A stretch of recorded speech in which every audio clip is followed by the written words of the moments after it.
Another jam-packed edition of the AZ Wildcats podcast for all you folks at home today. Brandon Chappell is on the show, newest Arizona assistants coach. And also me and Damon are going to go through all of our coldest takes that we've ever had on this here great podcast. All that and more on the AZ Wildcats podcast. Don't you go anywhere.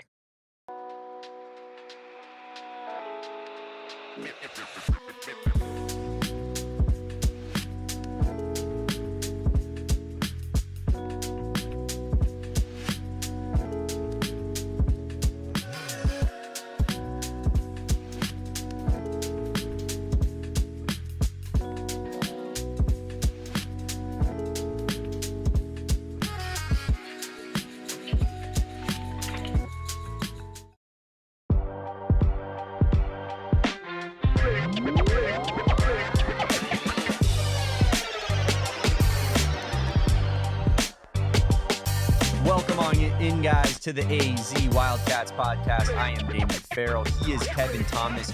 We are here in PHNX HQ2, getting ready to make that move to HQ3 soon enough here. HQ Trace maybe, but we are here in lovely downtown Phoenix at PHNX HQ2. And Kevin, how are we living on a Thursday?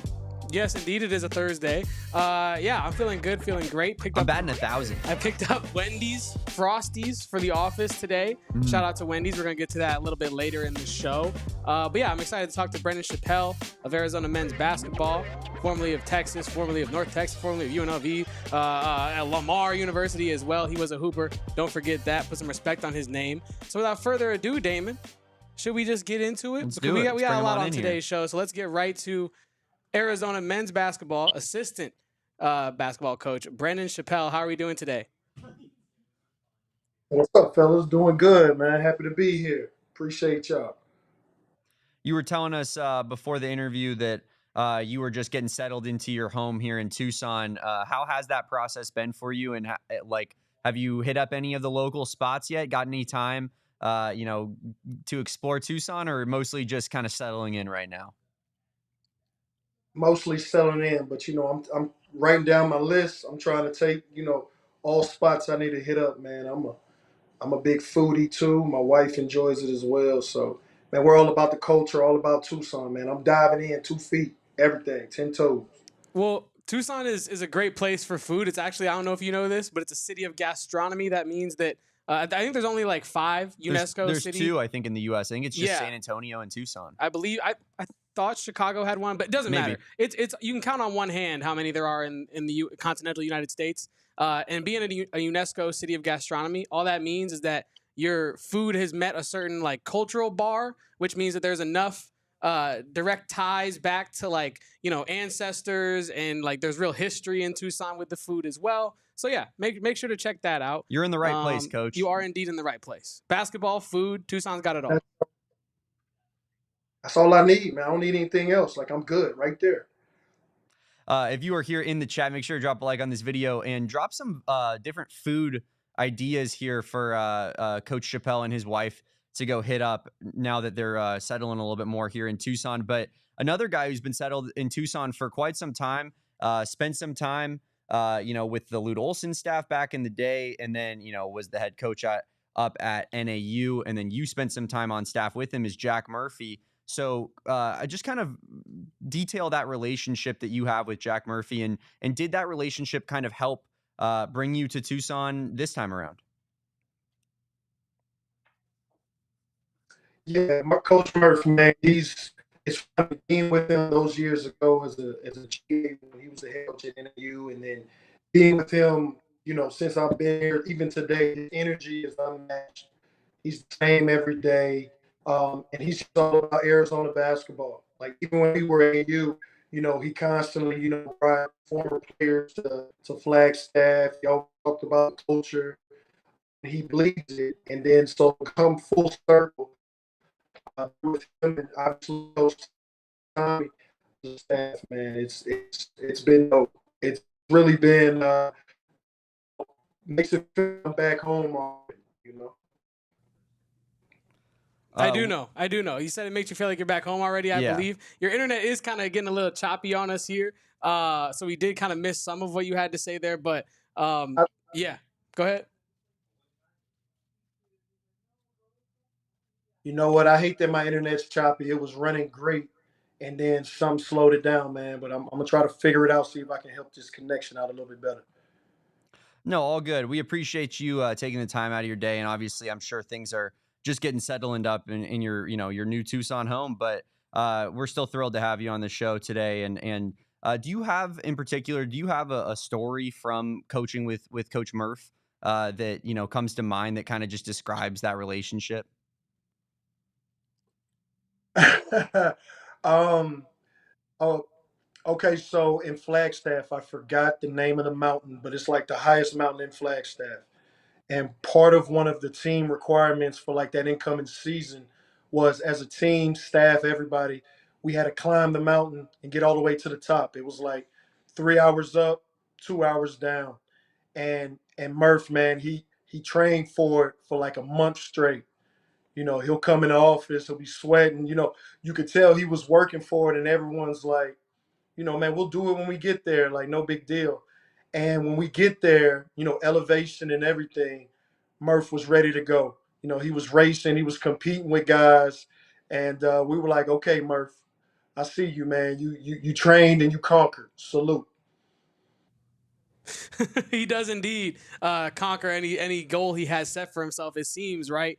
And Damon and I, we did go on a hike with some of our friends here at the office a couple months back. And I used to be in okay shape in Oh, I college. was Like, struggling, yeah, I man. was in okay shape. I've never been a fit guy, I'll say, but I was gassed. So I can't even imagine multiple hours up, multiple hours back.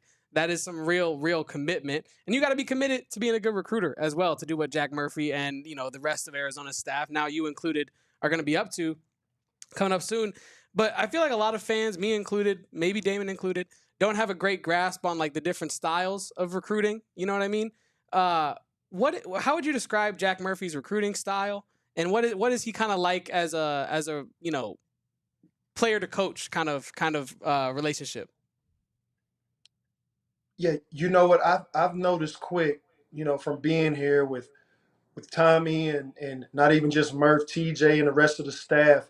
It's truly all about relationship building.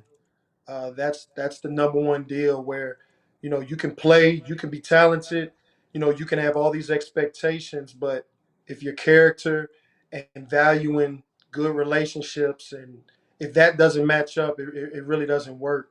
But I've noticed quickly, like that's number one, and that's really the best style of recruiting in my opinion, because especially during the time now with NIL and everything's so transactional, you have to be able to connect outside of that, and then it makes the basketball and the process easy. So, Tommy and Murph and everyone, they really grasp that, and that's what excites me most, about being here. I guess we'll go in that direction because you are clearly excited to be in Tucson. Tucson's excited to have you in it. What attracted you most to Arizona? Like, what about the job attracted you most when you were offered it? Two things, obviously the history and the brand. I'm an 80s baby, so that 97 championship, that's right when I started, really getting into basketball. I think I was like early middle school or something, and I literally remember that squad. I remember Arizona and know Arizona now. But then also Tommy Lloyd, you know, obviously watching him at Gonzaga and the success they had over there. And then since he's been here, the level of basketball and continuing the brand has been high. And, you just want to be around good people, good dudes that love ball, they love their family. And like you said, man, they love to eat good too. So it sounds simple, it sounds a little cliche, but those two deals was 1-2 for me. Yeah, and Wait, real quick, Damon. Tommy Lloyd a foodie? You know what? I know I'm a foodie and I'm in Tucson. I think everybody likes to eat, so I would think so. it's hard not to be a foodie when you're in Tucson. You know what I mean? And it breeds that out of you, at least the Mexican food in particular. But Kevin talked to you about. He asked you the question about what the different kind of recruiting styles, but also there are different coaching styles. So how would you describe your coaching style and like what you in particular bring to the table to this Arizona staff? Sweat equity. I love just diving in and completely being 100% myself and who I am. A lot of times, whether it's different players or different recruit or different people that you talk with, I never want to shy away from being myself, and that's what Tommy has asked me to do here. That's what they're doing as a staff, and I think it's just understanding and having conversations. I've worked for different people, and I've been a player under different coaches that some are very aggressive, some are easy laid back. I think it's a happy median where you can be aggressive when needed, but also true understanding and making sure everybody's on the same page. And I think that's more of my coaching style now. Don't get it twisted. I'm a hooper. I'm aggressive. I like to compete. So when those times happen, it's I'm not scared to jump into that. But I appreciate just back and forth and understanding first. 1,000%. You out there sweating with the shoes on, lacing them up? I love it, man. I'm still in my mind, man, thinking I can get a roster spot here or something. I got to calm down. They're gonna have to pull me back a little bit. Well, I wanted to touch on your time, because the chat, if you don't know, Coach Chappell was a 4-year letter winner and 2-time team captain at Lamar University from 2003 to 2007. So put some respect on his name. But I have a twofold question for you, Coach. How has your playing style and playing experience impact your coaching and the way you interact with players? And then also, do you have a favorite story from your time at Lamar? That's a good question. You know what? Me as a player, part of the reason I guess I was team captain because I had no ego. I just wanted to win and wanted to do whatever it took. So, me as far as being a coach and being here, I like to consider myself like a 3 and D. I can knock down that corner jumper. I can defend the best guy. Whatever job you need me to do, nothing's beneath me. And man, I was just solid. A funny story at Lamar. Ooh, I don't know. Like I said, I'm an '80s baby, and like the last 10 years of ball, it's all about the 3-point line. I played for Billy Tubbs at college, and he was a big run and gun, fast, playing type of coach. And early on, man, my best deal was shooting threes, man. I'm not gonna lie.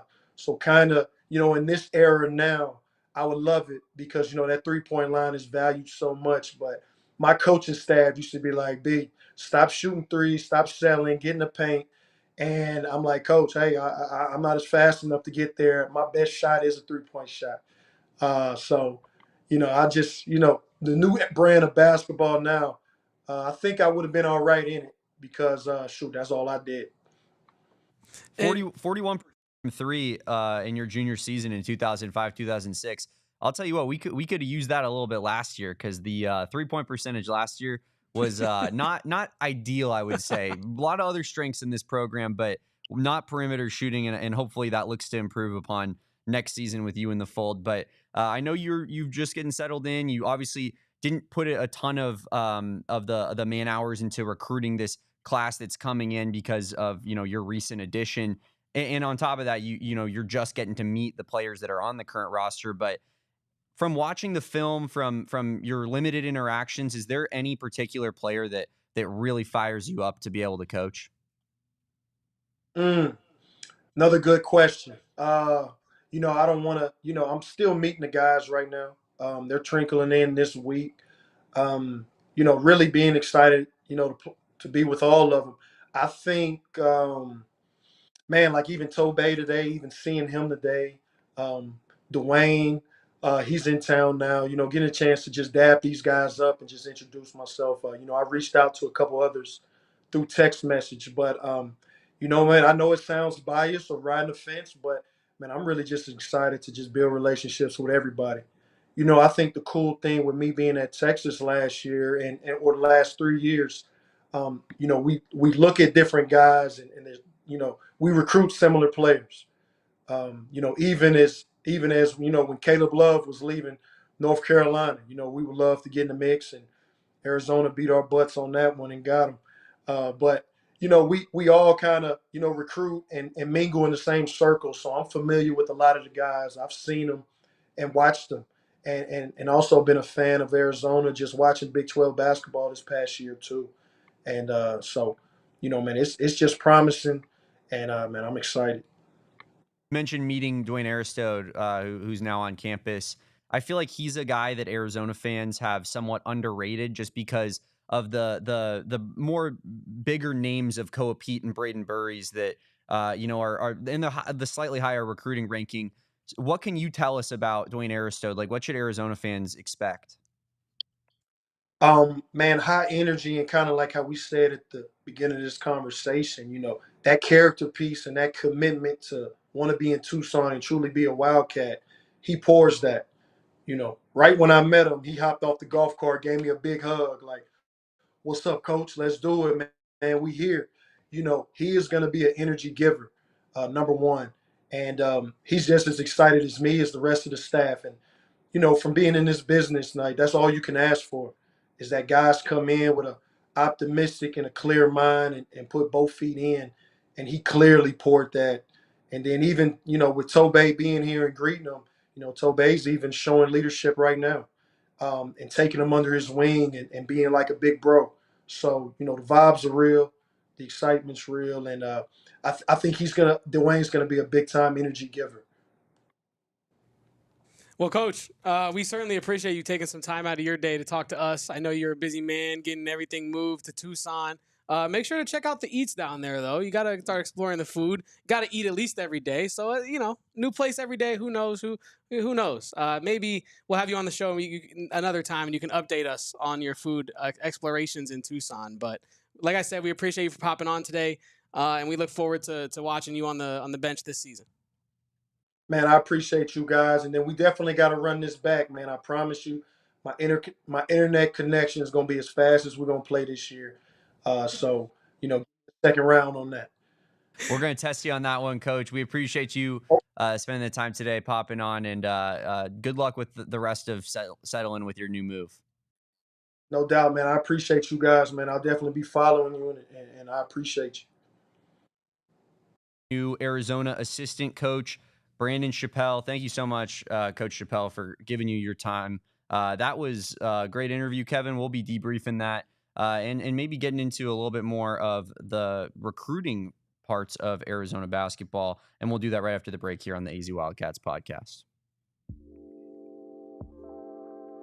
You guys see it. Damon has the hat on. It's the most stylish brand in all of headwear. It's Branded Bills, and you can get 10% off your first order at Branded Bills with code BBPHNX. And you might be like, why would I shop at Branded Bills? It's because you want the most comfortable, stylish headwear, and you want to elevate every brand that you are associated with. And the best way to do that is by choosing Branded Bills, whether you need a trucker, whether you need a fitted, whether you need a dad-style cap. Branded Bills has it all. They're truly a great company. Damon, they came into our office a couple months back asking us what we wanted. That's that kind of like one-to-one customer relations that you need to be a successful business, and Branded Bills has it. It's really a family style. So no matter how big the company gets, they treat each and every customer like it's like a small pop-up shop. Exactly. They always have time for you, the consumer. So check out Branded Bills, a local company created in Mesa, Arizona. Use code BBPHNX for 10% off your first order of the most stylish, comfortable hats in the entire headwear game. Branded Bills, the most comfortable hat I have ever owned in my life, and the most beautiful, pristine flooring I've ever seen in my life is this Empire Today flooring that I am sitting on right now. I'm on the hardwood. You ever heard the expression, touch some wood? No. It's regarding sitting on the wood for an NBA game, but I feel like I'm doing that every day when I'm in Studio A, sitting on the wood here at the Empire Today wood. $350 off with our promo code PHNX. I'll tell you what, before they installed this, the Empire Today team showed up for a free in-home estimate, in-office estimate in our case. They took a picture, they used the virtual floor designer, and they showed us exactly what this flooring was going to look like in this studio before they installed it, because maybe we didn't want that exact flooring. Maybe we wanted a slightly different shade. No, it turned out to be perfect. That's why we got it installed, and that's why we love it so much. So like I said, promo code PHNX is going to get you $350 off that Empire Today order. Head on over to empiretoday.com, type in that PHNX promo code, and you will get $350 off. check out the free in-home estimate. Check out the virtual floor designer, the absolute experts in flooring, Empire Today. $350 discount with code PHNX. Restrictions apply. Visit EmpireToday/PHNX for full details. And it was really cool having Brandon Chappell on the show today. And he, despite the internet, I think his personality still was able to come through on the stream for all the people at home. Michael says we got to find out who Coach's Wi-Fi provider is and get him upgraded ASAP. I think that's a personal challenge that he's going to be taking onto himself after that one. He seemed to have taken that extremely personally. He really did. Michael Jordan style. And I took that personally.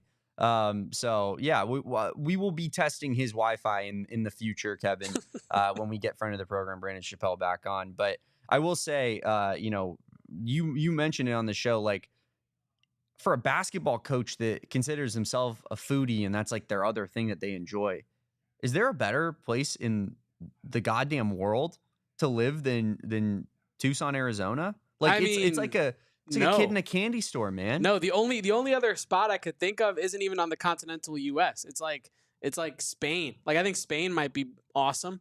You know what I mean? Because the food there is historic, and you also have great basketball over there as well. But it's just not the same as Tucson, Arizona. No, it's just not. Doesn't have the same aura. Everyone always says Tucson greater than España. That's a big take that you see on the Twitter streets. Yeah, it's just as big as 100 humans versus one gorilla. It was the talk of the summer. Yeah, or the morning routine. It was those three. It was those three. But yeah, I can't help but feel that it's just a match made in heaven when he describes it like that. Instead of a kid in a candy store, maybe we should change that phrase to Brandon Chappell in Tucson. It's the same thing. We'll figure out something. We'll get something a little more catchy. But I like the idea. I love where you're going with it, and I don't want to shoot down your idea. But if you were in this chat, drop a like on this video, please. Subscribe to the channel. Road to 50K. We are almost at 41K subscribers, so we are inching. And I want an AZ Wildcats subscriber to be the one that gets that 50 number. So make sure you drop a like, subscribe to the channel, and so on and so forth. But Kevin, we were going to get into a little bit of basketball recruiting, just kind of taking a peek at what Tommy Lloyd has done in the past and just some of his maybe I don't want to say styles and techniques, but just more of his approaches to what he does with his form of recruiting. So take it away, brother.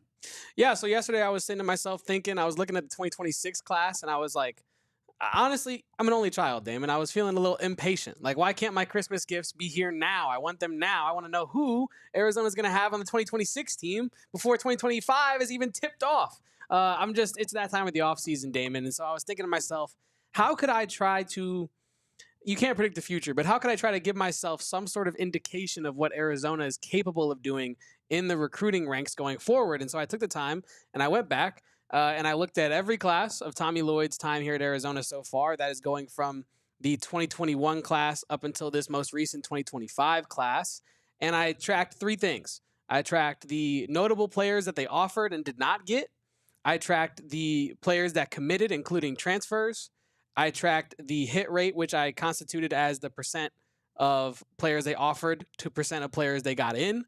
And then we can also talk about where some of the players went that Arizona offered and did not go, because some of those players, you might know some of those guys. But yeah, let's go ahead and start here with the 2021 class, breaking it down, Damon. Arizona's 2021 class. Oh, you did the math. I did do the math. It had a hit rate of 18.75%. So of the players they offered, they only got 18 to join the roster, 18%. The commits were Shane Noel, Adama Ball, and Ben Ackerley. Transfers, Umar Ballo, Kim Aiken, and Pella Larson. Pella Larson coming to them from Utah, Umar from Gonzaga, and Kim Aiken from Eastern Washington. And then you have that whole list, a long list of notable offers, Damon. And this is, I think, going to become the crux of our conversation. Josh Giddey. Indeed. This is going to become the crux of our conversation going forward, I think, is you're going to notice this notable offers list continues to shrink and the commits list continues to grow. My biggest takeaway from this, and we're going to get to it later as we continue to move through it, is that there is a more focused approach to recruiting since Tommy Lloyd has taken things over. You can tell this from year 1 to year 5. He's not exactly wasting his time on guys that he doesn't think he can actually get to sign. And yeah, I think that I will say in relation to 2021 in particular, obviously, he didn't have the groundwork done on a lot of the recruiting. I do think that we could be looking at potentially like some of those were Sean Miller offers. Correct. Good Like point. I think, for example, like Basketball and Football Guy says he offered Nate Biddle. I remember when Sean Miller was Good point. recruiting Nate Biddle. So I would imagine that offer in particular was because he had already, I think, chosen Oregon at that point. So Yeah. why would Tommy Lloyd then be like, no, why don't you come to Arizona? I think that there are probably a few of those names that were offered by Sean Miller and on their recruiting profiles where the offer is still, valid. But as we get down on these lists, you'll start to see that when Tommy Lloyd truly has months and years of groundwork to be able to put into these recruiting battles, that, I feel that he definitely offers a much lower number. And with that, why don't we pop into 2022? Yeah, 2022's recruiting class had a hit rate of 37.5, so a much dramatically higher hit rate, I believe about double. And then you have a notable offers, and hey, I recognize that name. Jaden Bradley was a notable offer in the 2022 class. He ended up going to Alabama. And then you had Dylan Andrews, Tyrese Proctor, and Rylan Griffin. Three of the four names here, Damon, really became relevant in Arizona's story later, right? Jaden Bradley becoming the starting point guard. Yeah. Tyrese Proctor ended up playing for Duke in a game that on a team that played Arizona in the Sweet 16 this past season and to start the year. And then Rylan Griffin for Kansas. Who's probably going to be a starter for them next year. Yeah, because both Jaden Bradley and Rylan Griffin, Arizona lost out onto Alabama, and then they end up back in the Big 12, but for different teams. Bradley for Arizona, Rylan Griffin for Kansas. So. Oh, he's at A&M actually. Really? Mm-hmm. They transferred to A&M. So yeah, that is interesting. We also have the commits and transfers. Yeah, if you wouldn't mind pulling that back up real quick. The commits, the gem of this class was clearly Kylan Boswell. He reclassified from the 2023 class, moved up to 2022. He's only 17. I don't know if anyone ever heard that before. But he's only 17 and he's at the blackjack table. What? But yes, Kylan Boswell was the crown jewel of this class. It didn't really work out with Kylan Boswell, but I think that was obviously a big time recruiting W for Tommy Lloyd. And most of the time, a guy like that probably is going to work out a little bit better. Henry Vasar ended up being a very good hit, and now you lose him, unfortunately. But I would say before that, he really was kind of one of the bigger misses of the Tommy Lloyd era, given the expectations. Dylan Anderson, a guy that, I don't really have any quarrels with leaving, like he did. And I honestly didn't have a ton of expectations for either. And then Philly B, which I'm not going to try to get that one done today. Hell of a job, Kevin. Kudos to you, brother. And then the transfers, Courtney Ramey, Cedric Henderson, two players that were decent, did their job, played their role, but weren't anything, more than that. And, I think Tommy in other years has definitely gone after transfers that were a little bit, bigger profiles than that, expected to play bigger roles.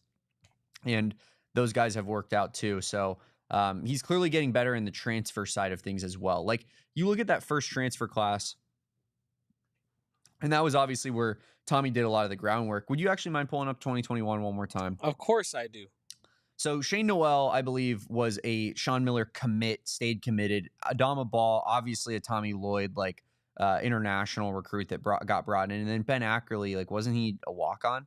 I believe so. So, yeah, it's really Tommy's work here in this class was done with Umar Ballo and Pella Larson, two, projectable young transfers from West Coast programs that maybe didn't even have that high of expectations, given that Ballo was a redshirt the year before. Pella Larson was kind of around a 7-8 point per game scorer at Utah as a freshman. And then they come to Arizona and they become borderline star players, if not clearly star players. So I think that was the first signs of Tommy Lloyd showing his transfer prowess, but he did it with guys that were a little bit more under-heralded, that were easier to get. Then you go into 2022, the 2022 class. He gets Courtney Ramey, Cedric Henderson, who are guys that, you didn't expect to be stars. He brings in the star in Kylan Boswell, but really, really one of the weaker classes when you look at it, and unfortunately missed on Jaden Bradley, right? Yeah. And then you look at the 2023 class, and I think that that's where things really start to form into shape for Tommy Lloyd from a recruiting standpoint, Kevin. Yeah, hit rate of 75%. And I saw the basketball and football guy ask, how is that calculated? I took the number of players that actually signed, and I divided it by the number of players that Arizona offered. So of all the players they offered, how many actually hit the dotted line? 75% in the 2023 class signed to Arizona of the people that they actually offered. The notable offers that went elsewhere, Cody Williams of Colorado. Who it's actually been pretty widely known that Arizona kind of backed off Cody Williams. Correct. So a similar situation, we're going to get into that a little bit later with Elijah Arenas in a way there. And then you also have Kwame Evans, who at the time I believe was the 18th ranked player in the country, even though that name doesn't really ring bells right now. And then Matas Buzelis, who a lot of Bulls fans were hoping last year could get a lot more runway. Maybe a future teammate of Carter Bryant, ironically. And then you have the transfer class of Caleb Love, Keshad Johnson, and Jaden Bradley.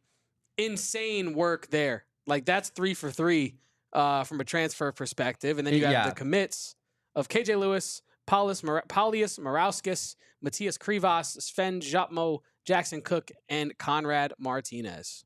Yeah, I mean, looking at this class, this is great work by Tommy Lloyd. You look at those transfers, unbelievable, right? Like that is a impactful transfer class, truly, in every sense of the word. You bring in Jaden Bradley, who was the backup and intended to be the backup to Cowan Boswell. Wins the starting job. Gets Cowan Boswell to transfer and becomes a 2-year starter at point guard at a program that is storied for having great point guards, and he fits into that mold at Arizona. And then you have Keshad Johnson, who came off of a national championship run. Tommy Lloyd beat out Kentucky to get Keshad Johnson, which should not be understated how impressive that is. Coach Calipari at the time. And then also brings in Caleb Love, who is one of the biggest names in college basketball. Got a little bit lucky there with the Michigan academic stuff, but you were put in a position to capitalize on that.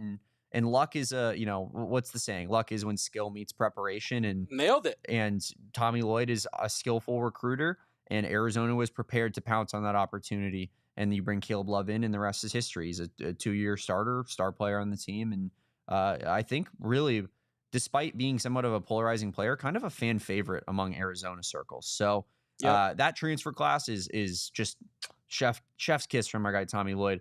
The high school recruiting class, a little bit weak, right? Like that is not a high school class that you would maybe expect at Arizona. I think KJ Lewis is a great hit because he got dropped down to like 70th, 80th ranked player in this class. And he's clearly better than that. And Tommy saw something in KJ Lewis, wish he was still here.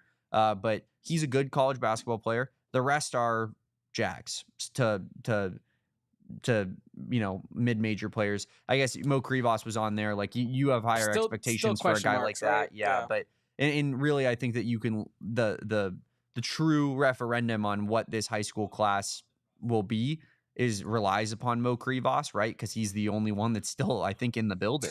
Let's look at it again. I believe so. Yeah. Conrad, High Point. Maybe Jackson Cook. Is Jackson Cook? I believe he still is on the roster. Yeah, but he's a walk-on. Correct. And then Sven Jutmo, Mo Krivas still in the building. Paulie M out of here, and KJ Lewis is in Georgetown. You're right. Yeah. So, it really does rest on Mo Krivas' shoulders, but his big, giant, 7'2" broad shoulders. But we will see. That is going to be a big barometer for Tommy Lloyd as a recruiter and as a developer is Krivas in particular, that one player. And I think, despite me not being the biggest fan of his game at all times, I am very excited to watch him in his development next season and see kind of what Tommy Lloyd has molded and shaped, right? Because there's a lot of what's the word for it? A lot of stonks being put into this man. A lot of stonks. Leverage. Like he holds a lot shout of out power. Your friend Juan. Yeah, shout out to Juan Serrano. Stonks, Mr. Stonks. Mr. Stonks. To Juan, Mr. Stonks Serrano. But yeah, another thing that came to my mind when I was looking at this 2023 class, Damon, was, and this is in relation to Mo Krivas in particular. I know there was injuries involved. I'm not putting any like blame on him by any means. Yeah. I'm more so just saying like, it's kind of crazy when you look at where some of these other guys on this list are in their careers versus where Mo is in his career at Arizona specifically. I understand like transfers are different, but like Caleb Love, like if I guess that's what I'm trying to say is Mo Krivas feels like he shouldn't still be on Arizona.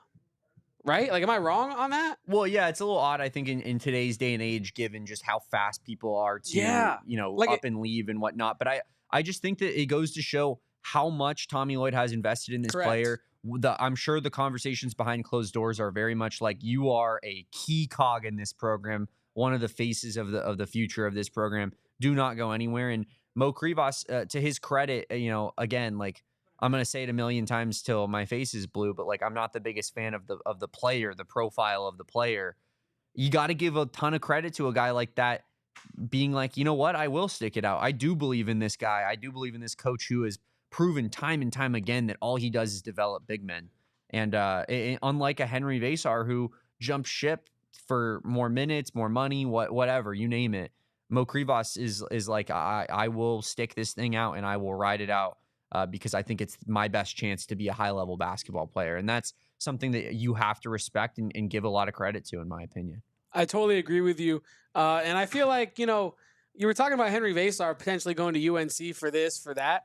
What if it was just a long con and it was just mutually beneficial to both people? Now, hear me out. Henry Vasar, I offer you a deal. You get millions of dollars to play for UNC. Arizona gets Henry Vasar getting the UNC baseball team hammered drunk the night before a super regional game because he's like, hey, I know I'm Estonian. I know how to party, guys. And he just gets the whole baseball team hammered. They're hungover for tomorrow's super regional game, and Arizona just waxes the floor with them, home run derby style. That's what I think is going down on the real, Damon. I think there was a little bit of a deal worked out between Arizona baseball, Henry Vasar, and UNC. That's what I got for you on Henry Vasar on a little bit of a jokey joke. But moving on, I'm with it. Yeah, I'm with it. It's like, dude, you got to give us something, right? We got to get something out of this deal. If you're gonna leave, at least go mess the baseball team up. And I think it's plausible too, right? Because his girlfriend, his significant other, would have the connections on like the diamond sports side of things. Okay. So maybe he could be like, hey, like, she knows all the spots where you guys could go and party and do whatever. Like, I just feel like, hey, maybe Henry Vasar is going to do Arizona a solid one last time while he still can, Damon. And shall we move on to the 2024 class? Before we do, I did want to broach an interesting conversation. Broach it. Basketball and Football Guy puts up here a little bit, scroll up if you wouldn't mind, and says that he thinks that maybe it was down. Sorry. The 2023, 24 team was Tommy's best team and the one that he had the best chance of making the Final Four. How do you feel about that in regards to what Tommy Lloyd has done at Arizona thus far? Do you think that 23-24 team had a better chance of making the Final Four than Tommy's first season, for example? Because I think that's a very interesting topic. Like, if you laid it out on paper, right? You have Kirk Risa, why am I blanking already? On the 2023-24 team? Ben Mathurin. You have Kirk Risa, Ben Mathurin, Dalen Terry, Azulis Tabelis, and Umar Ballo as or Christian Koloko, I should say, as your starting lineup. And then in the 23-24 team, you had Kylan Boswell, Caleb Love, Pella Larson, Kashad Johnson, Umar Ballo, Jaden Bradley off the bench. I think both those teams on paper had Final Four aspirations for sure. Maybe not going into the year for Tommy's first year just because it was his first year and you didn't know what you had yet, but it was very evident after about 10 games that team was unbelievable. So which team do you think was better? Like, if they played each other in a tournament game, who would you have? I've got the 2023-24 team coming out on top. I do. I think whew. See, this is tough, right? Because I almost don't want to evaluate this knowing what Benedict Mathurin did and then like after that year and then knowing what Caleb Love did after the 2020. You know what I mean? Because I feel like if I'm just taking Mathurin now and putting him in that game, like he's the best guy on the court. You know what I mean? I'm not saying take their NBA bodies. But I'm saying like if I take the Mathurin from that year and put him up against the Caleb Love from 2023-24, Like I feel like scoring wise, we kind of got a wash. You know what I mean? Dude, I love Caleb Love, one of my favorite players in a long time. Ben Mathurin was levels on Caleb Love in college basketball. I agree, but that's the athleticism thing, right? But I'm saying like pure, like if we ran that game, like who has more points, I feel like it's going to be similar. Like I don't think it's going to be like Mathurin with like 32 and Love with like 20. You know what I mean? Like I think it's going to be closer than that. I don't know. Mathurin is the real Mathurin averaged 18 on a pretty highly efficient shooting when he was a sophomore. So correct. I don't know. I feel like if you run that game, I do think the 2023 team takes it, but it's damn close. That's a hell of a game. It is. That's a fun one. It's really pretty interesting. It really is, because I think you could go either way there, and I did have those aspirations going into the tournament for both of those teams. I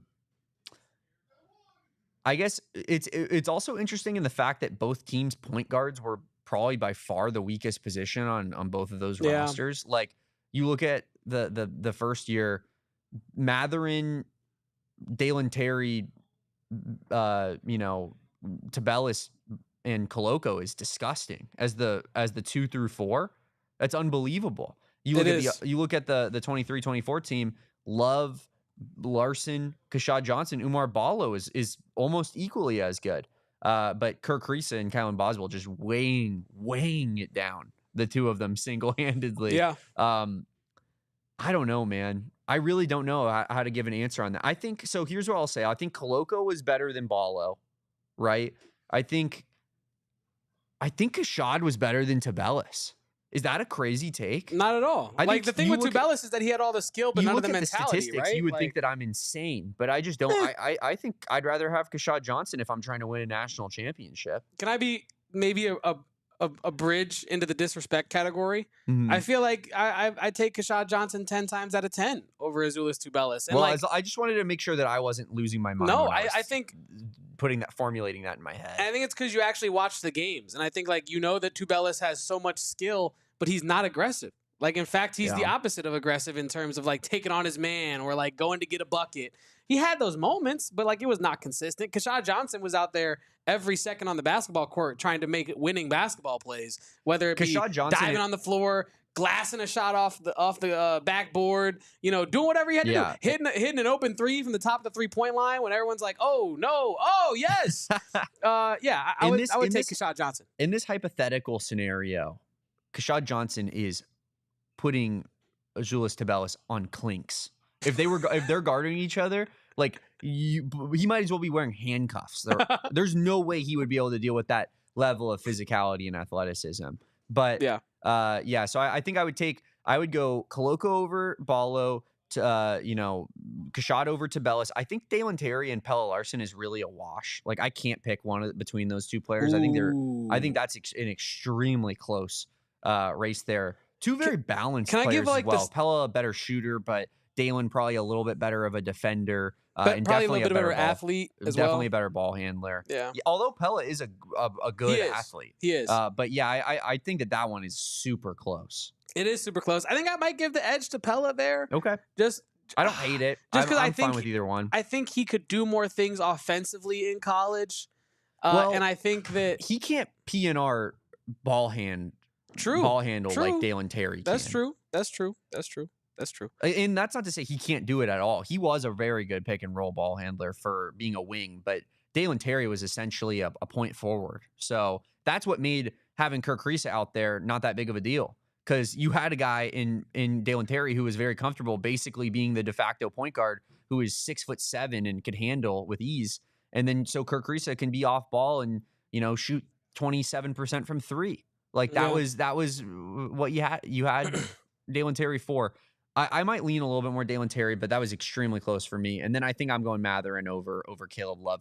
I think I would go with that first year Tommy team if I had to pick. If you're involving the bench, I think then you have to do the other one, because I think Jaden Bradley alone, like putting him in for Kylan Boswell, probably makes that team better. But just a very, very interesting hypothetical for me. And it'll be interesting to stack up next year's roster with that team as well, because I think we're looking at another potential Final Four aspirations team with next year's roster.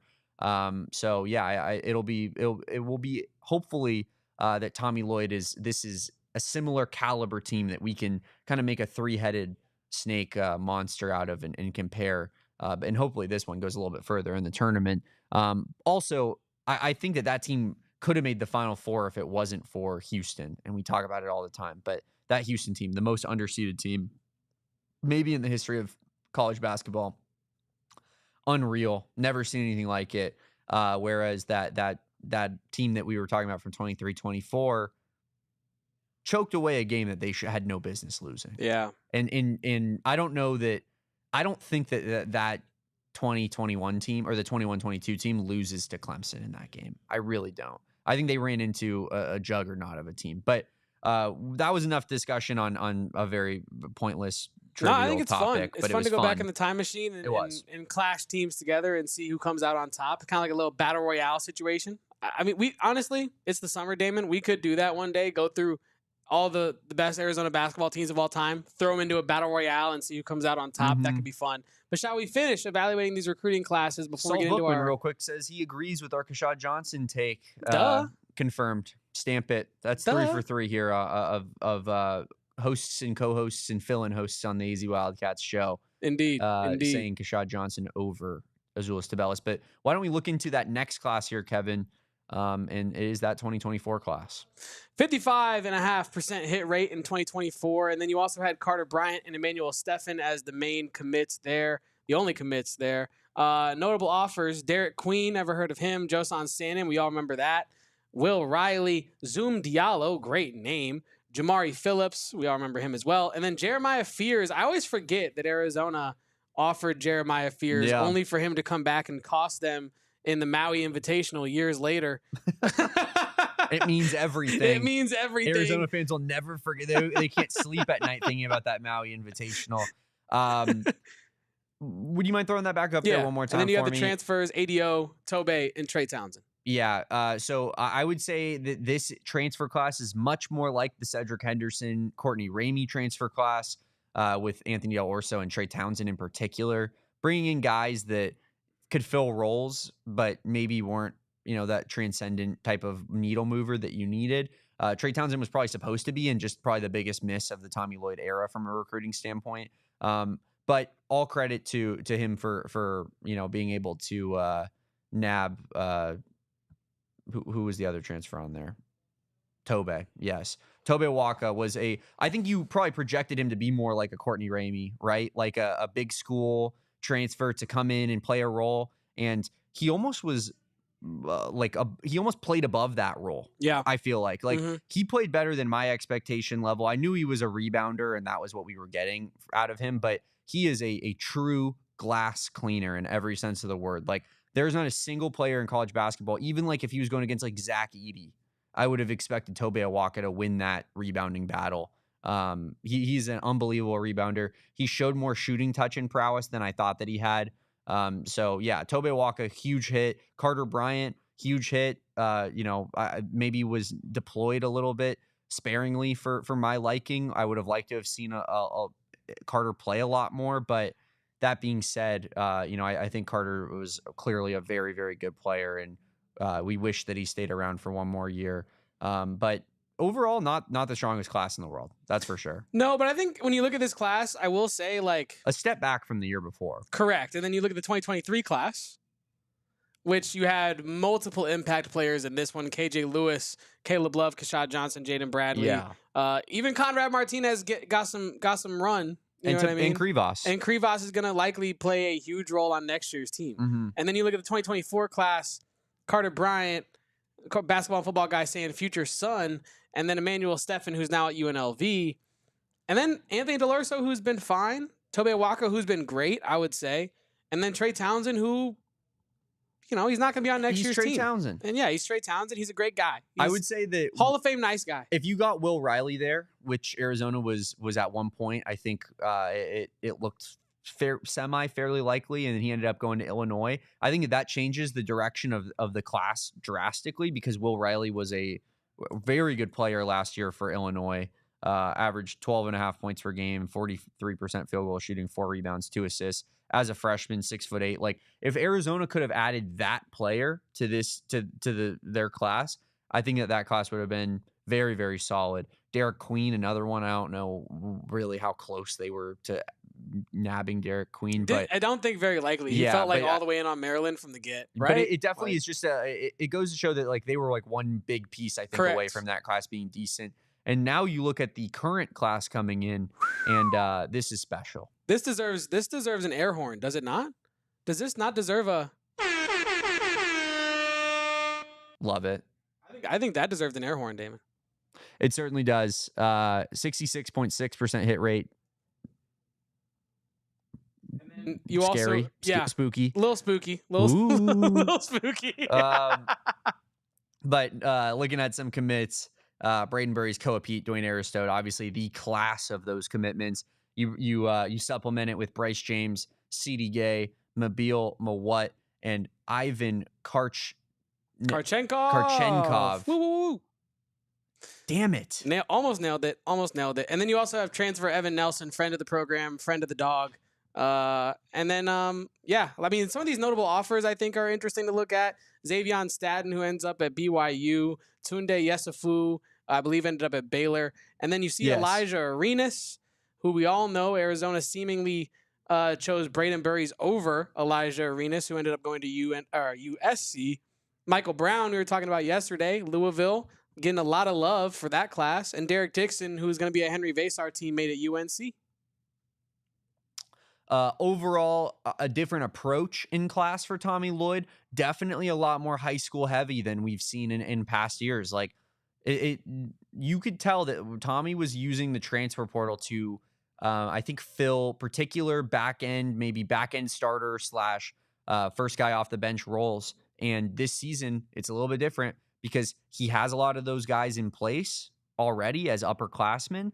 And now he needs to bring in those upper echelon star level players to fit around those more role player types. So you see the approach switch up, but I think based off of what the roster had and what it needed, it is a absolutely perfect approach to it, Kevin, because, you know, you have Tobe Awaka and Jaden Bradley, who I think despite them being really good players, despite them, the eye test maybe showing that they're a little bit more, they do qualify and classify a little bit more as role players, I think, than they do as you know, stars, right? Like Tobe averaged 8 points per game, 8 rebounds, one of the best rebounding percentages in the country.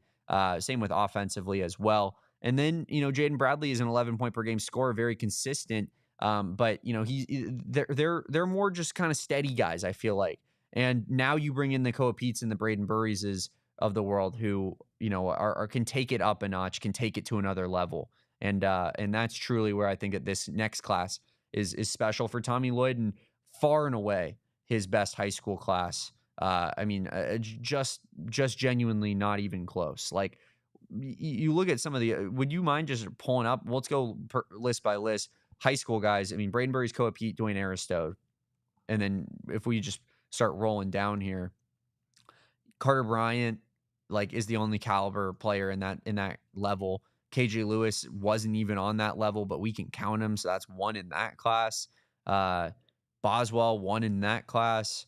And Vase, I guess no. Yeah. I mean, European guy. No, I you're feel right. like you're right. No, yeah, I get you you. classify him with Karchenkov, Yeah, I got right? you. You know, high level Real Madrid type of, you know, versus Bayern Munich player. And then here in this first class, nobody. So like he's basically, Tommy is averaging about 1 star level high school recruit per class. In this class, he brought in 3. And I think that's where you look at this as just by far and away the best high school class of the Tommy Lloyd era. Yeah, and I think, honestly, I loved doing this little exercise of going back through all his classes. It was a really fun little thing. I also learned a lot about how focused I think Arizona's criteria, I'll say, has gotten for their recruits. And I think that's become very clear as well. And it's been fun to look back at. One of the most interesting things about all this, Damon, was the notable offers that Arizona didn't get and where those guys ended up years later. Like seeing Josh Giddey on one of those lists was crazy. was insane. Yeah, I didn't expect that one. You know, yeah, just some of the that names. would have been a crazy pickup, dude. Can you imagine how good he would have been in college? Yeah, I mean, And in terms of like, just his basketball game, like play style wise, that's an Arizona basketball player, my friend. Oh yeah. So yeah, it's like a better Dalen Terry. No, literally, and I think people in the chat have been saying this. This year has by far been his most complete recruiting year, and I think it's very encouraging to see going forward the kind of names that they have already offered for next year as well. Buzelis would have been sick. Buzelis would have been incredible. But it's encouraging that we're going after those level of international prospects too, because it just goes to show that they have their finger on the pulse. Tommy Lloyd, Jack Murphy, and staff regarding what good international prospects look like. We'll digress this a little bit more and round this show up here in a second, Kevin. But first, why don't we go to break on the AZ Wildcats pod? Let's talk about our friends at Circle K. I love going over to Circle K, using my Inner Circle Rewards membership to save 5 cents off per gallon, because I am, of course, a premium member of the Inner Circle. You can save 3 cents off per gallon before you become a premium member. But before even that, Kevin, you're going to save 25 cents off per gallon on your first 5 fill-ups at the gas tank 25? At Circle K when you sign up for the Inner Circle Rewards membership. It is so fast and easy. It's on your phone. You can do it. Download the app. Takes 2 minutes to sign up, and you are on your way to big time savings at the pump, inside the store, getting Polar Pops for an extra 10% off. You name it, man. Derek loves the Ghost Energy. Those are on sale all the time. I love the roller Monsters food. Are on sale all the time. Kevin's a big roller guy. I'm not above it. I'll say it. I love the roller, man. 3 for $7 goes 3 for $5, 28-ounce Gatorades or 20-ounce Gator Lights. And then, of course, 30 cents off per gallon on fuel when you buy 3 Celsius or more as well. So all kinds of deals going on, and it's solely with the Inner Circle. If you are at Circle K, which if you are in the state of Arizona, I know you are going to Circle K. You're leaving money on the table if you're not signing up. Do it real quick, 2 minutes. 25 cents off per gallon your first 5 fill-ups, 3 cents off per gallon every fill-up after that. Circle K, become a member of the Inner Circle today. Visit circlek.com for details. Talking about leaving money on the table, you be leaving money on the table if you don't go to Gila River Resorts and Casinos, because you do you there. You have a great chance to win some money on some slot games, some BetMGM casino sportsbook situation. UFC has a pay-per-view coming up this weekend. Sean O'Malley, Merab Dvalishvili, Juliana Pena versus Kayla Harrison as well. All types of sports action to get in on at the BetMGM Sportsbook at Gila River Resorts and Casinos. Massive screens, delicious food, delicious drinks, all the things, the sights, the sounds, live music, comedy shows. Gila River has it all. You do you. You can even stay overnight in one of their comfortable, clean, luxurious rooms as well. So head over to Gila River Resorts and Casinos, any of their locations. Wild Horse Pass is my favorite. Visit playathila.com for more details. Gotta love Gila River. Gotta love a little bit of overtime on the AZ Wildcats pod, which we will hit here in a half second. But Kevin, just discussing classes. How good do you expect Tommy Lloyd's class next year to rank in comparison to this year's class? Good question. Honestly, I think right now you're looking at the 2026 class of offers, and I think you're looking at. I think they can get 3 blue chip prospects out of high school again. That's kind of what I'm getting at here. I think you're looking at actually a very similar case of having multiple blue chip prospects from the high school ranks, and you have to believe. And I'm not going to lie to you. I don't exactly know every international prospect off the top of my head, but you'd have to assume that Tommy Lloyd does, and that he is involved. He's got a Rolodex, man. Yeah, he's got the Rolodex. He's got the Rolodex. Noah was actually doubting whether or not I own a Rolodex, and I will not admit to whether I do or don't own a Rolodex on this podcast right now. But I feel like Tommy Lloyd definitely does own a Rolodex. So in terms of actual expectations, Damon, I think at least 2 blue chip high school prospects. Mm-hmm. I think 1 international prospect that you look at and think that player could be in the NBA after 1 season. They could take 2 years at Arizona. And then I think you're probably looking at multiple projects after that, maybe a couple transfers that you don't really know if their talent's going to actually transfer to Arizona with them. So a very, very exciting class, but I can't guarantee it's going to be better than this year's class. This year's class was so good. Yeah, it really was. I think that, and we've talked about this before, I think it probably will rank better overall because this year's class is number 2 in high school rankings, but it's lower than that overall just because the one transfer they've brought in is Evan Nelson, and his ranking isn't like the highest in the world. He's like more of a mid 3-star transfer. And additionally, Karchenkov not listed on this, and then Mobile Mawut not listed on this because of their international status. They're not tracked by some of these composite rankings. So Arizona easily could be even higher rated with this class. Truly, but I think that Arizona will have a lot of spots next year. You're looking at Braden Burries, Koa Pete, Tobe Awaka, and Anthony Del Orso, Jaden Bradley, all leaving. Like that is the type of scholarship openings where you can bring in a lot of blue chippers. There's a lot of playing time available. I think that they bring in like 3 blue chip high school level guys to / European guys that have 4 years of eligibility, and then Tommy brings in like 2 starting caliber transfers who are pretty big time transfers as well. I think that next year's class overall will probably rank higher than this year's class, just solely because of the lack of numbers in this one compared to next year's, and all those empty spots. But it will be interesting to compare and contrast these 2 classes moving forward. And it will. I feel like there's now a standard that has been set for Tommy Lloyd of what is considered a good recruiting class, and Arizona fans will not relinquish said standard moving forward. If he has another class that's like the Kylan Boswell one, like he will get crushed for that. So we will keep you locked and loaded monitoring that. We're going to get into some Frosty takes here, but first we're going to get into overtime on the AZ Wildcats pod. Thank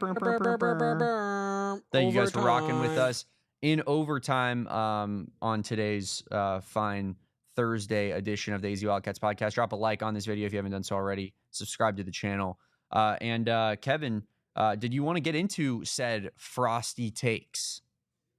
Yeah, shout out to Wendy's. Let's get into these Frosty takes presented by Wendy's. Make sure to stop by a local Wendy's. Get yourself a Frosty. I did that this morning, and I got Frosties for the entire office. You did. And then when I got in here, Derek tried to be like, well, I never got a Frosty from Kevin when he was my producer, even though I literally am the only reason the guy has the goddamn Frosty in the first place. You're welcome, Derek.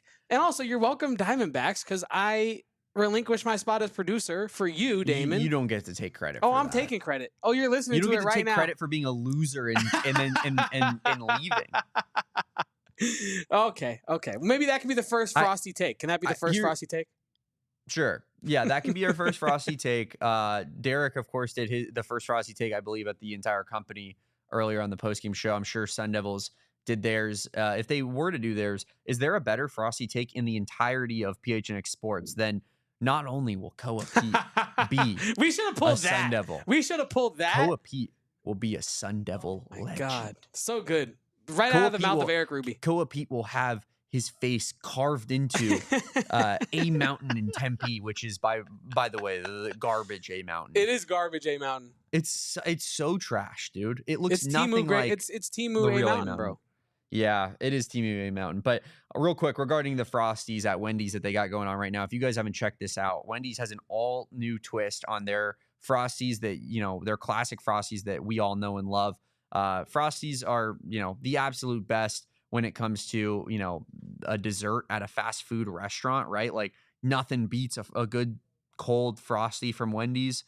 Dip your fries in it. We all know that is A1 food right there. And that's what all the food savants are doing. But putting a twist on a classic, all new Frosty flavors. Find the new flavor that you love and clock in for a sweet treat time anytime, including midnight or later. Whether you want to refresh on a classic flavor like vanilla, chocolate, even strawberry, which they've had from limited time to time.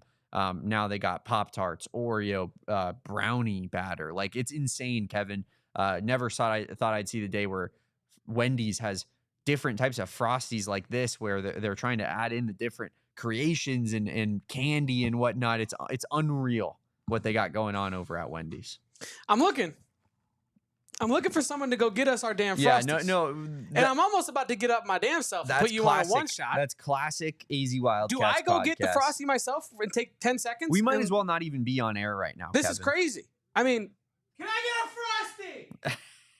Can we please have a Frosty? Meanwhile, during the PHNX Sun Devil show, no Frosties. During the PHNX Sun Devil show, I'm pretty sure they have a stadium audience. Like everybody within the company goes and grabs a lawn chair, and goes and sits in. Meanwhile, the AZ Wildcats podcast, we're over here slumming it with our guy Noah Wolbrecht. Thank you, bringing Noah. us a Frosty. Thank you, Noah. We Thank you, much Noah. appreciated, brother. Yeah, he does need one. He needs to chill out. Well, I also would love like a spoon or Thank you, Noah. something to, much appreciated, brother. It smells delicious. One man that cares about this. We appreciate this you, fine Noah. program. We appreciate you. Look at that walk he just had. That was a confident Wendy's Frosty walk. I'm just gonna defrost this using my warm hands here and Wendy's walk. Wendy walk. But yeah, let's get into these freezing cold takes. By the way, this is a very off topic, but have you seen? It just reminded me. Have you seen the plug walk? The white guys doing plug walk. Oh, like the crooners. Yeah. I sent that to you and Noah. Did you? I think I might have saw it right before that, but really an unbelievable viral video. Great throw. But yeah. Plug walk. Thanks for tuning in to the AZ Wildcats Eating Frosties podcast. And we're going to talk about our Frosty Takes. And Basketball and Football Guy already has volunteered one by saying, that's a beautiful sound. Remember when Kevin said Arizona was going to contain Cooper Flagg in the Sweet 16?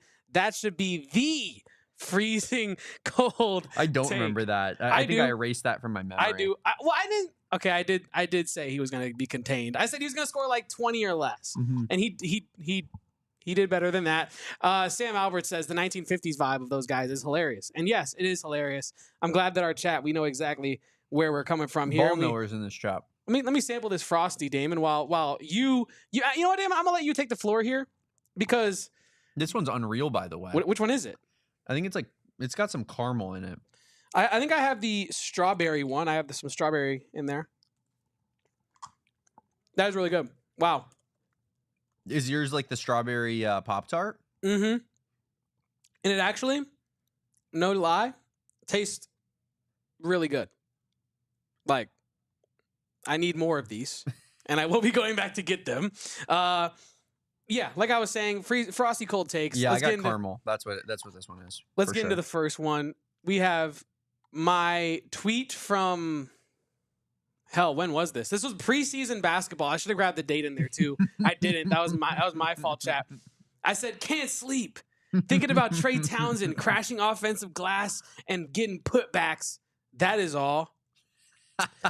Spoiler alert, chat. Trey Townsend didn't do none of that in the season. That's number one worst take maybe in Arizona basketball history. And the craziest part is I could have weaseled out of that by saying like I didn't even say he was gonna like be. I just said I was thinking of it. I just said I was daydreaming. But like we all know what I was saying there. I'm saying that Trey Townsend is about to come out and be a glass crashing impact player. And yes, that is a real tweet. Basketball and Football Guy. That is a real tweet that I put out into the universe. And I think that's probably, in terms of Arizona basketball from this past season, Trey Townsend's impact on the team has to be my freezing cold take. It has to be. It has to be my Frosty take. It's so frosty that I don't even think Wendy's would serve it because it is become frozen and it has become solid. And I don't think you can actually consume that take. It is so frosty. So thank you to Wendy's for having me bring that up again and maybe making me think of all my Trey Townsend trauma as it relates to last year's team, Damon. But I'm not done there. No, and I just want to say I want to digress for a second. Please digress while I eat this beautiful Frosty. Kevin did a lot in terms of planning this show today. So that's the only reason why a lot of these Frosty cold takes are going to be skewed towards Kevin. I am in no way, shape, or form pretending as if I have I was gonna let you cook. I'm the all-knowing ball knower, but I was just gonna let it seem like you had never been wrong before. I was just gonna put it all on my back for this beat. I was gonna take all the arrows I could, and I appreciate that, Kevin. You are the verbal meme of the soldier with his hands out like this as he's God taking damn it, you read my fire, mind. You read my mind. While I'm just sleeping in my bed, all cozy, right? But I will say that I will just verbally give a Frosty cold take because it reminded me of a time in my life where I thought that it was the Trey Townsend thing, I think, plus our going through the past cycles that reminded me. I have said some insane things about Kylan Boswell on my Twitter account. Yeah, I think we're doing these on the next 3 Thursdays, so we can continue to dig into the Damon Dog depths as well. Yes, we definitely can. But here's one for me. I was getting into it with Equity Bruin, no longer on Twitter, but Arizona fans will remember him. He was a big UCLA fan on Twitter. I said that Boswell could potentially win Conference Player of the Year, in my opinion. That is a direct quote from your boy. That I think I just blinked like 10 times. That's a lot. That was a hot take. Well, and it turned into a cold one. Let me extend an olive branch, even though it's a lesser extent of the same take. That one was horrific. This most recent year, I said at one point I posted like Henry Vasar's stats of like, his per 36 and whatnot. I think you actually pulled some of those for me. And I made a tweet saying like, next year, Henry Vasar with a little bit more time on the lineup, Conference Player of the Year contender. And then he transfers to UNC for a gajillion dollars. And I think that was rich as is just because of the people that he would be stealing minutes off of him, right? But that one I'll give you a little bit of credit. Like, no one thought Henry Vasar was leaving. No one thought. Saying Kylan Boswell after his age 17 season and then Kirk Kriisa transfers out, where I was like, don't worry, guys. We have the point guard on our team. We got Blackjack Boswell. Oh, man. And I was arguing. That's a sick nickname. I'm arguing with UCLA fans, telling them that Kylan Boswell is the best point guard in the conference. He's better than, Tiger Campbell, I think, was still at UCLA that year. Like, I was getting in the mud with Kylan Boswell, and he made me look like the biggest idiot on earth. But do you have any other Frosty takes that you wanted to share with the people? Yeah, it wouldn't be a Frosty Take segment. It wouldn't be the inaugural Frosty Take segment if I didn't bring up the frostiest take ever brought up on the AZ Wildcats podcast. And it is It is a loose end. It is yet to be tied up. Damon does this loose end because I said this for our Survivor pool. I made my pick I was going to pull this video, but I didn't. I made my pick in our Survivor bracket. The first pick, actually, I believe I was. You hadn't even made your selection yet. I was starting our Survivor pool with my pick of Mizzou over Drake in the NCAA tournament. And we know how that went. It didn't go well. I still have to get a haircut with a heart in my hair at some point in time. Likely, like I said, at this point, as a preseason thing. But you won't. The frostiest of all Frosty Takes, I think that one should live on in infamy, and I will. I'm a man of my word. It's going to happen. I'm going to get the heart. But I understand you being like, it's not going to happen until it happens. I totally get that as well. So maybe we have to get our friends at VME involved. That's a new sponsorship that we have in the cards. We're excited to drop on all of you guys. And can we bet a Frosty on VME? We probably could bet a Frosty on VME, but VME will help mitigate Kevin not paying up on his bets any further. So we appreciate them for that. But epic first Frosty take Wednesday or Thursday, Kevin. Unbelievable. Sweet Treat Thursday, Frosty Take Thursday. I love Thursdays. I'm glad you love Thursdays, Kevin.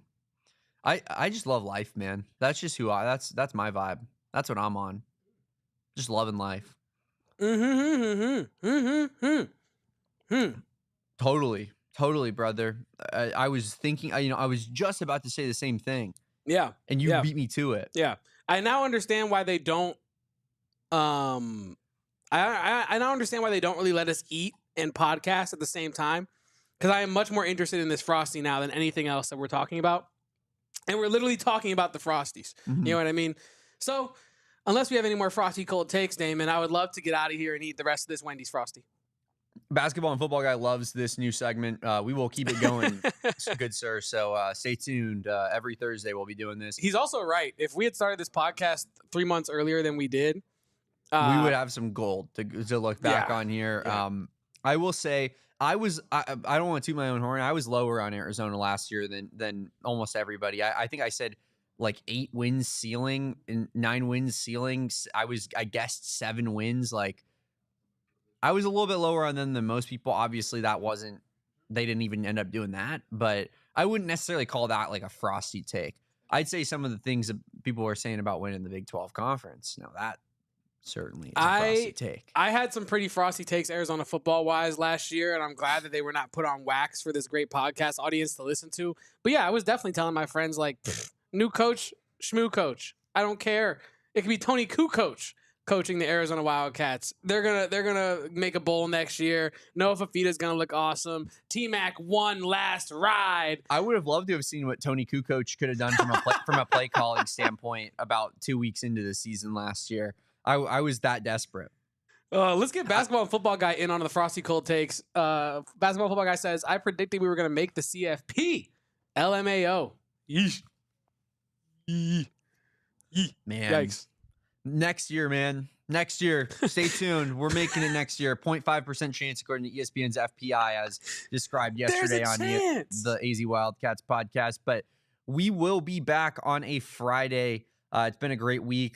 Couple great interviews. We've been pumped about having some basketball coaches on the show. If you didn't check out our Becky Burke interview, first off, what are you doing? Second off, go to our YouTube channel. We have it up there as just a standalone video. Click on that, give it a like. If you have watched it, maybe just click on it, throw us a like as is. Helps us out so much. Drop a like on this video, subscribe to the channel. Follow my guy Kevin at Kevo Posts. It's KEVOPOSTS. Follow me at Damon Dog. That's DWG. And of course, we will be back on a Friday, like I said. Shane gives a nice little bark in the background. Oh, that was Max. Oh, it was Max. That sounded like Shane. That is Max's bark that he gives whenever I produce PHNX Rising. But Kevin, anything else before we get out of here today? Nah, man. I appreciate Brandon Chappell for hopping on the pod today, even despite the rough internet. He actually, real true competitor. Pull behind the curtain. We worked out that interview via email. Mm-hmm. I did not have his phone number. Halfway through this show, Damon, you and I both received a text from Coach Chappell that said, and I quote, "Appreciate you guys. Y'all are dope. Sorry again for the bad connection. Y'all hit me up anytime." And so, my man. This is a man who cares about the quality of the interactions he has. He talked about relationship building, and I think that, albeit a peek behind the curtain, is identical to the kind of care that the Arizona basketball team just got in Brandon Chappell. So appreciate Coach for hopping on. Appreciate all of you guys in the chat for tuning in. Appreciate Damon for giving me a platform to expose myself for my Frosty Cold Takes. We Always, appreciate brother. Wendy's. I will be here for you to make fun of your bad takes until the rest of time, Kevin. You don't worry about that. I love Wendy's. You know, not too much. I got a girl, but I do love Wendy's.